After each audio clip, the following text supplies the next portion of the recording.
안녕하세요. 하루 1시간 벽돌책 읽기의 최선문입니다. 오늘은 안나 카레니나를 6장부터 이어서 읽어보겠습니다. 러시아 상류층의 전형에 수려한 외모와 온화한 성품까지 갖춘 스테파니 이야기를 이끌어 갔었는데요. 얼핏 완벽해 보이는 그가 겪는 과정 불화를 주로 살피고 그와 극명히 대비되는 인물인 레빈이 등장하는 부분까지 지난 시간에 살폈습니다.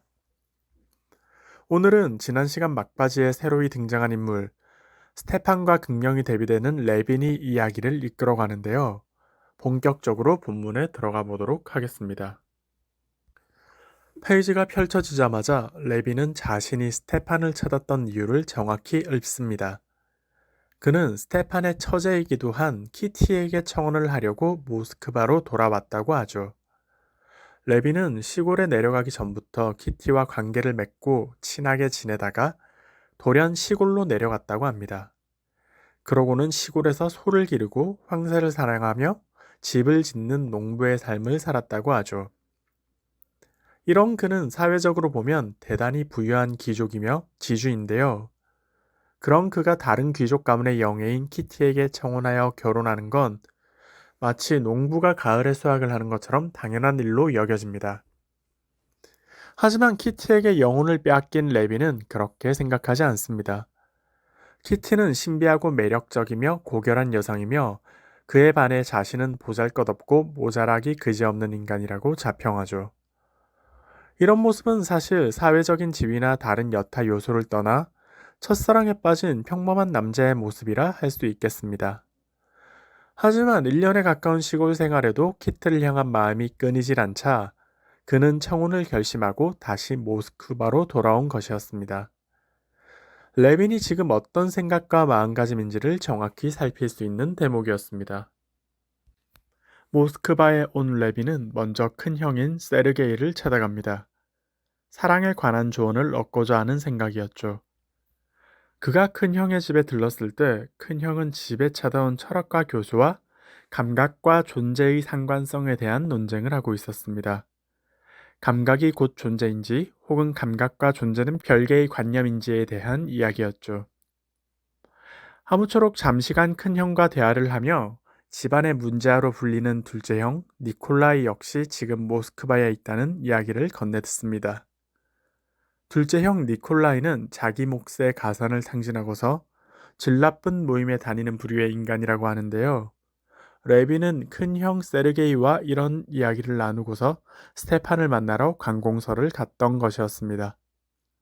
그리고 키티가 있을 만한 곳을 스테판에게 들었으니 저녁에 스테판을 다시 만나기 전에 키티를 보러 갑니다. 키티는 스케이트장에 있었는데요.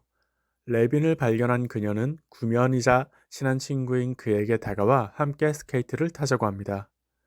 이 대목에서 키티는 레빈의 상상에서만이 아니라 실제로도 선량하며 착하고 침착한 성품의 인물임을 알 수 있게 됩니다.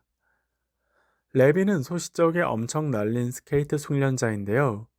키티와 함께 스케이트를 타며 그녀에게 플러팅을 합니다. 플러팅을 듣기 전까지의 키티는 신나고 들뜬 모습을 보였지만 그런 말을 들으며 갑자기 표정이 굳습니다. 키티는 레빈과 있으면 즐겁지만 자신이 사랑하기로 한 이가 따로 있음에 혼란을 느끼는 중인데요. 이런 내적 갈등을 모르는 레빈은 혼자 마음속으로 천국과 지옥을 오갑니다. 그러면서도 키티는 그날 저녁에 집에서 있는 연회에 그를 초대하며 또 보자고 인사하죠. 이런 중에 일을 마친 스테판이 스케이트장에 도착하고 레닌과 합류하게 됩니다. 그러고서 둘은 저녁을 먹으러 떠나게 되죠. 호텔 레스토랑에 도착한 둘은 음식과 술을 주문합니다. 고급 프랑스 요리와 이탈리아 파르마산 치즈, 와인도 고급 샤블리를 선택하는 등 아주 호사스러운 메뉴들을 시킵니다. 이 자체가 당대 러시아 상류층의 문화 양식을 비춰주는 것이겠죠. 레비는 이런 식당과 서빙, 음식들을 모두 불편해하며 위화감을 느낍니다. 서민적인 양식에 훨씬 익숙하죠. 하지만 지금은 스테판의 비위를 맞춰야 하므로 불편함을 감수합니다. 이 대화에서 스테판은 레빈이 키티와 잘 될 가능성이 무척 크다고 말해주는데요. 희망적인 이야기를 들은 레비는 식사를 할 수 없을 만큼 큰 감동을 느낍니다. 자리에 앉아있지도 못할 지경이죠. 그러더니 스테판이 갑자기 브론스키라는 인물을 아는지 레빈에게 묻습니다. 브론스키는 러시아 상류층에서도 잘 나가는 젊은 청년들 중 수려한 외모와 뛰어난 능력으로 손꼽히는 사내인데 그런 그가 키티를 연모한다고 말해주죠. 그럼에도 물론 우선권은 레빈에게 있으니 이를 얼른 서둘러 매듭 지으라고 전해줍니다.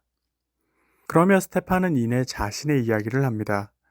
자신은 결혼을 했고 아내를 사랑하지만 갑자기 다른 여자에게 끌린 상황이라고 하죠.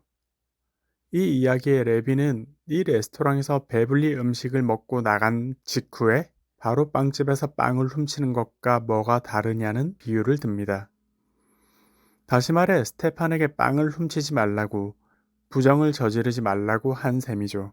물론 스테판은 수긍하지 않습니다. 순수하고도 이성적인 판단을 하는 레빈과 복잡하면서도 욕망에 충실한 스테판은 그 견해가 수평선을 달립니다.